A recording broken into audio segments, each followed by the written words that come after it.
Hey guys, before this video starts, I just want to say that Sather's arcade merch is finally available at jacksather.com. I hand designed the logo and the designs inside the merch. I also spent a lot of time getting the samples exactly right, and I finally think they are. So if you're looking for a way to support me, this is a great way to do it, and I really appreciate it. All right, on with the video.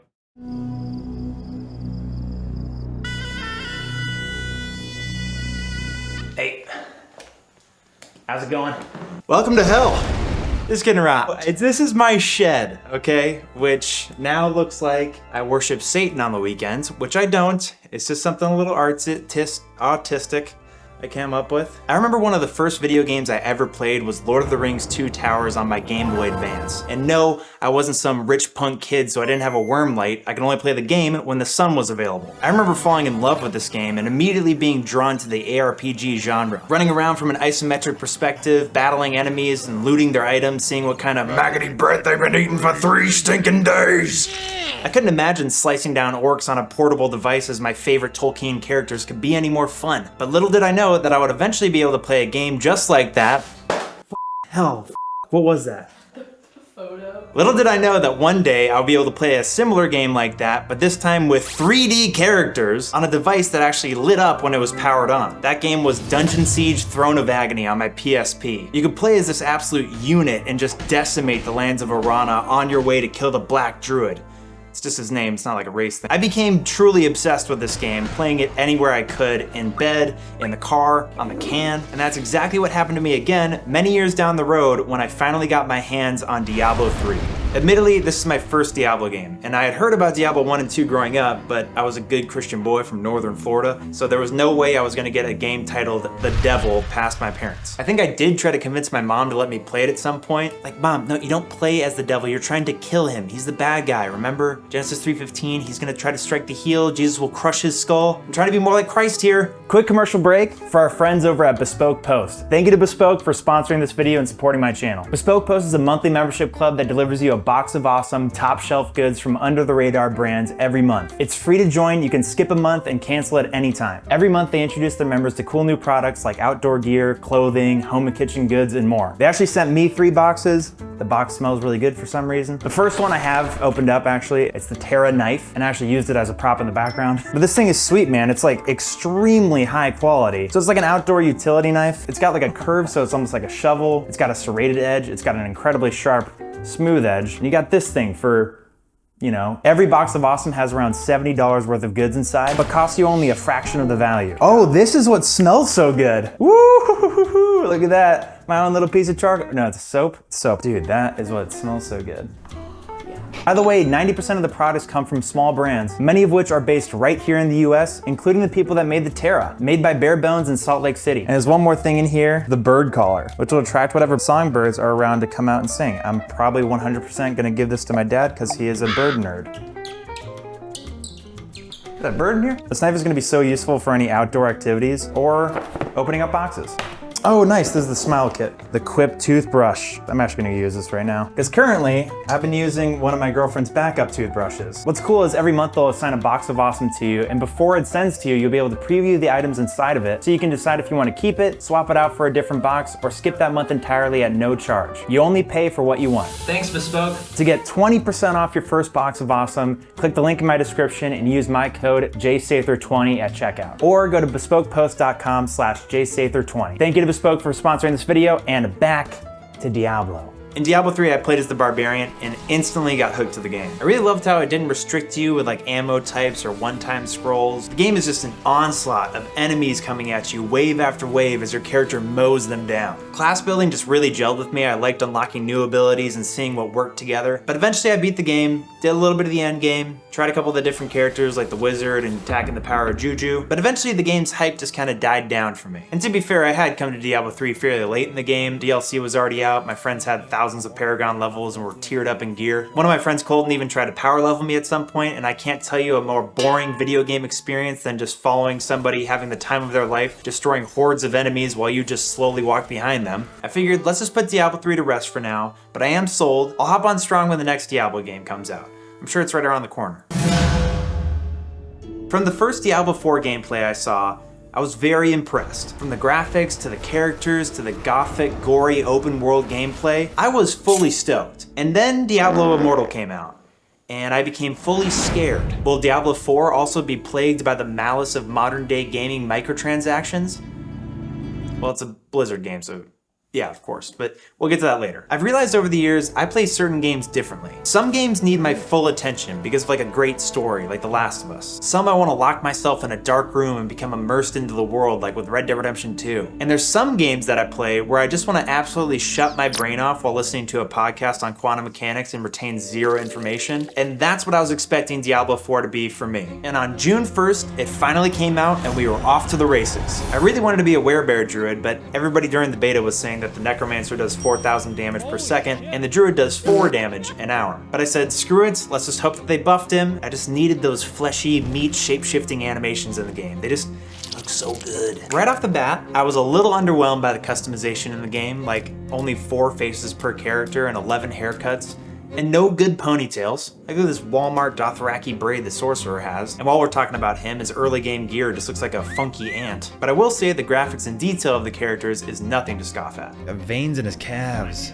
It's impressive, I'm not gonna lie. One thing I'm gonna note, I thought it was weird that you can't change your hair color, but you can change your permanent tattoos later on in the game. And this is kind of a big deal as a druid because this changes the entire color of your shapeshifting forms permanently. I deleted my first druid at like level 15 because I saw a green werewolf pass me one day and it clicked in my brain. I'm like, oh, I got it. I'm gonna be Clifford the big red f***ing bear. I really had a great time as the druid. I love the choices that I was given. Do I wanna be a nature druid, earthbender, or a fast and bloody werewolf? Or do I wanna be an explosive tank bear? I chose the latter, but with later levels and legendary gear, I was able to incorporate some storm and earth moves, becoming Clifford the big red bear. I'm also somebody who doesn't like looking up builds. I wanna figure out how I can become the most powerful on my own. Like when I play Lemonade Tycoon, I don't look up the secret recipe. I wanna figure out how much sugar and ice cubes I can put into my drink to destroy my enemies. I want to experience my class. I want to experience the lemonade. And Diablo's skill tree isn't exactly a difficult system. It's not like Path of Exile, where in order to build your character, you have to like break out the TI-84 and knock out some trig. The foundation of Diablo 4 is strong. The combat and sound design is super punchy and satisfying, especially playing as melee characters, where you're just blasting your enemy into a volcano of blood.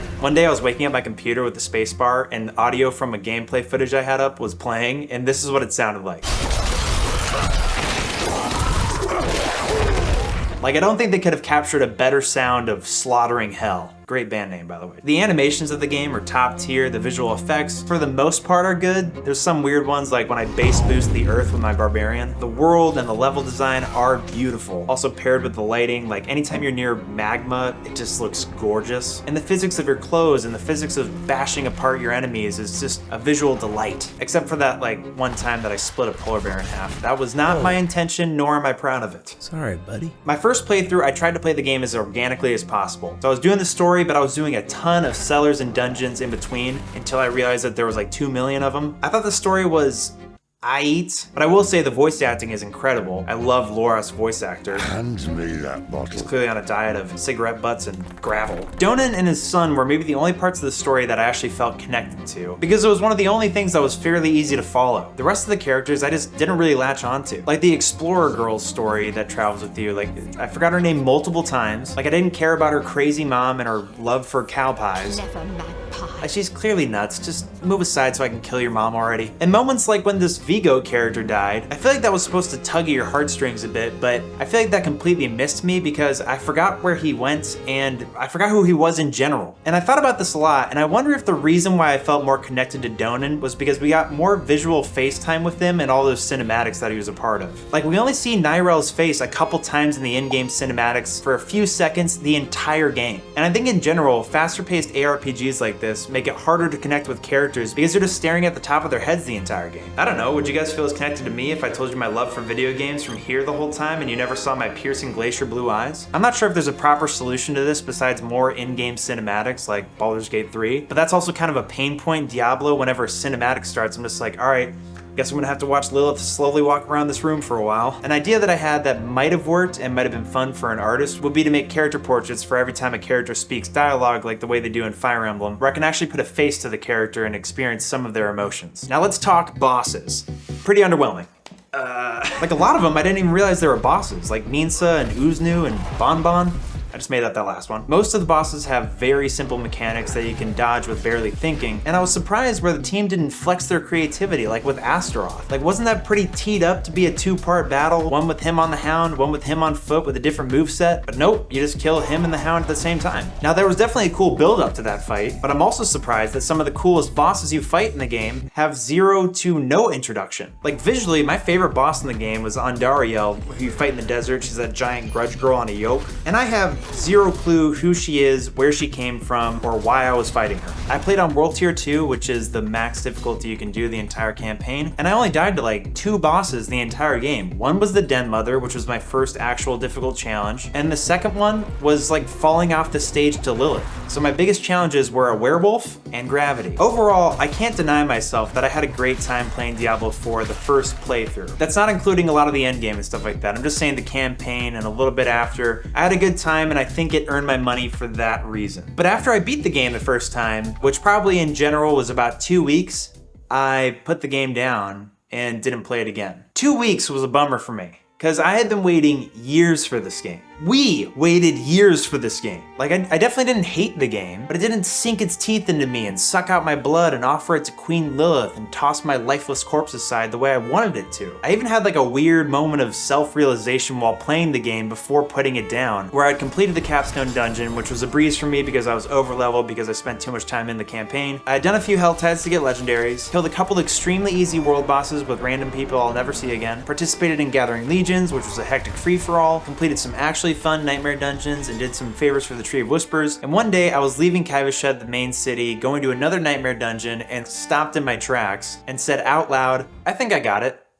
I think I'm done. I think I understand what the next 200 hours are going to be of the game, and I think I'm all set. I just had this clairvoyant moment of seeing what was ahead of me. I'm getting virtually the same legendaries with the same powers with maybe a percentage more damage, killing mostly the same enemies over and over again, especially in Helltides, fighting the same very limited amount of bosses again and again, doing what feels like the same amount of damage the entire game, with only 5 abilities, and if you're a Necromancer, 2 of those are to summon, and if you're a Barbarian, almost 4 of those are probably just to shout. I'll continue to ride my janky-ass horse, which has a mind of its own and stops and starts whenever it wants to, while very slowly leveling up to get a Paragon point that makes me 0.001% more powerful on my way to level 100. And once I'm there, there's only nightmare dungeons and Uber Lilith waiting for me. The rest becomes virtually useless. I'm supposed to do this for 50 more levels, and it gets slower the more I level up. I think I'm all set. I wanted to be addicted to this game. I wanted you to have to pry my cold dead hands off my keyboard in order to get me to do anything else. But I couldn't convince myself to keep playing. I mean, eventually I did because I had to get footage for this and play it for hours on end, actually. But even that was a struggle. I tried to make a sorcerer, and it was just so boring. What the fuck do I talk about? What am I supposed to say? Oh, that was a hard demon that I could... No, none of this is hard.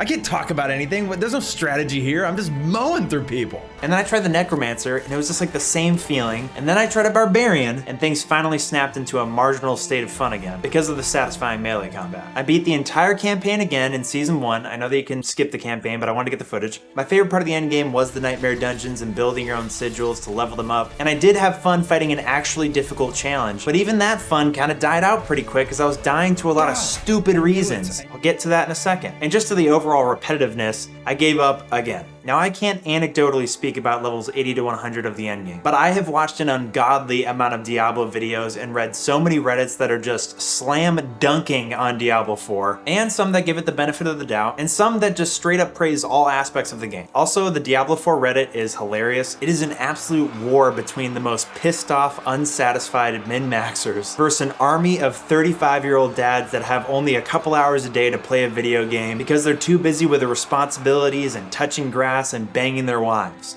and responding to Reddit threads. Through my research, I've also found one of my newest favorite YouTubers, Darth Microtransaction. This dude might be one of the best, most concise, balanced game reviewers out there. Blizzard, you should be listening to this guy. I think the general verdict for the game is that it's good for casual players, and it's missing content for hardcore players. Me being somewhere in the middle, I also have some complaints. And I've gathered some short-term and some long-term issues with the game and how they could possibly fix them in the future. Because all things considered, a lot of these things could be done tomorrow, but some of the long-term issues, they're gonna have to compromise. Oh, and let me just say too, I don't think the microtransactions are that bad in the game. I know that there was that one user interface problem with the Battle Pass where it's a one-click purchase. That's kind of shitty, but outside of that, the Battle Pass, most of the items are free. The armor in the game is pretty much on par as far as like coolness level compared to the cosmetic items in the store. And as a person who's a sucker that buys like Fortnite and League of Legends skins, or has in the past, I'm not gonna do it anymore. Like, I haven't spent a dime on it. Compared to like what Overwatch 2 is doing, this ain't shit. All right, so here's what's wrong with the game. I'll kick off things with a post from Reddit that I saw that I think sums up everything very well. It's from Your Lost Brain Cell. The fact is, people are getting bored. This is an action ARPG with slow-paced action. It's a loot hunter with boring loot. This is an MMO with no social aspects. A dungeon crawler that feels more like a game of fetch the stones and put them on the pedestals. First short-term issue, which I'm sure all of you know what I'm about to say, add a gem tab. How the fuck has this not been incorporated yet? There is literally an empty space in the inventory for this tab. Why does a two-handed axe that is the size of my body occupy the same amount of space as a tiny fucking rock? There's also not enough space in the stash. You should add more stash tabs, that's obvious. But I also thought about a way to reduce how many items are going into the stash. Most players are stuffing their stash with gear that has perfect aspects on them. What if instead of me putting this piece of armor in my stash and letting it sit there until the rare occasion that I need it, what if when I extracted this, instead of giving me another aspect to put into my stash, what if it replaced the Codex of Power that would only give the lowest stats, now is exchanged for the highest stats that this armor gave? And instead of it being this like navy color, it's like bright green or something. So you got the best one, so you can apply it whenever you want. It doesn't fill up your stash. 2.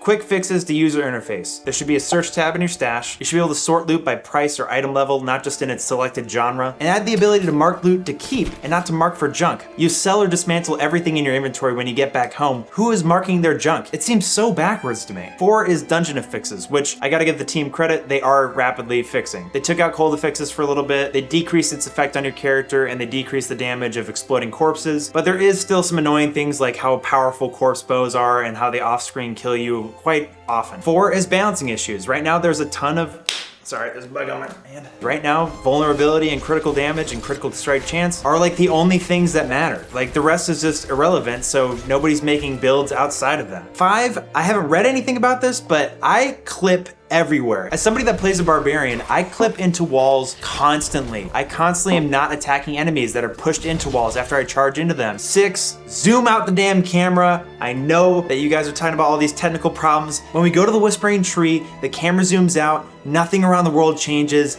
you'll be fine. And that's it for short term. Now let's go long term. By the way, I am saving the biggest one for last. Number 1, scaling and lack of challenge. I've heard a lot of people talk about this, and I agree with the Act Man here. Your first challenge of the game should not come after you've beaten the entire game. You know what would make this game really satisfying? If I didn't feel like I was doing the same damage the entire fucking game. Practically everything matches your level through scaling. Like I said, the first time I played the game, I played it organically as possible, and nothing I ever went to out-leveled me. And for a while, I thought nothing ever did change level around me, but it turns out if you did go to some areas, there actually were higher level things, but there was literally no reason to go to those places before that. I only realized there were places that could outlevel you when I did my second playthrough as my barbarian, where I was flying through the game, and once I got to the end game at the gates of hell, enemies were like 10 levels higher than me. And as expected, they beat the shit out of me. And you know what? I liked it. I liked that they beat the shit out of me. I liked scurrying away from them and saying, you know what? One day I'm gonna come back and I'm gonna beat you to death.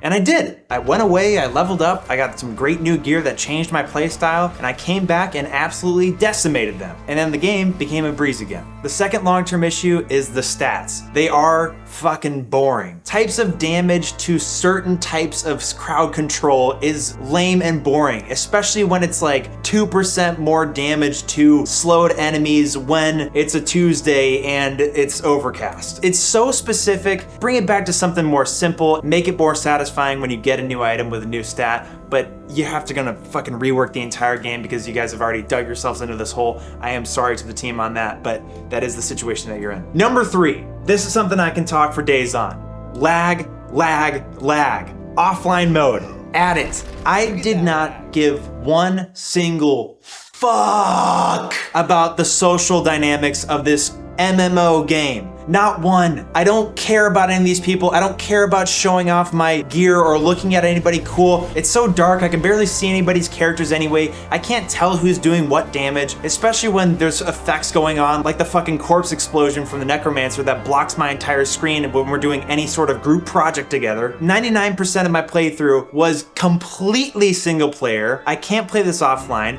I have a friend that lives on a boat, long story. He's a pirate. He couldn't even play Diablo 4 after he spent $70 on it, and I have amazing internet, weird flex, and I was bouncing around all over the place in my nightmare dungeons getting screwed over because every time I dodged, my guy would revert back to his location. That is not how you're supposed to play a Diablo game.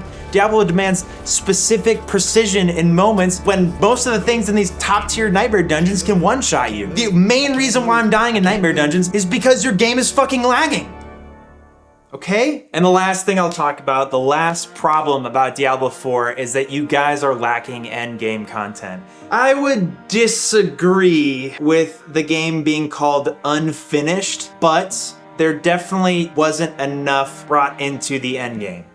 Also known as unfinished. Sure, it's I don't know. It feels complete to me, but it doesn't feel satisfying with enough milestones that happen after level 50. And I think most people are gonna lose interest past level 70-ish, like I did. You need way more bosses. You need new enemies. We need new skills. We need new legendary upgrades. There is a lot missing to make your more hardcore players stick around. I saw really good comments on Reddit. I'm sorry, I forgot your username, but this first season's content should have been like, holy shit, look at all this content that they're introducing. Oh my god, a new skill for each class? We got 10 stash tabs now and a new pinnacle boss? What? Something like new pinnacle boss, different boss other than Uber Lilith. Something along those lines. Something really impressive, really big in order to at least reel some people back in. Diablo 4's base game is impressive, and one of my lights did just turn off, so this is gonna be me wrapping this up. Especially coming out of Blizzard with all the recent blunders that they've had. It looks great, it feels great, but it lacks complexity and enough content for people to hang on for as long as they want players to hang on.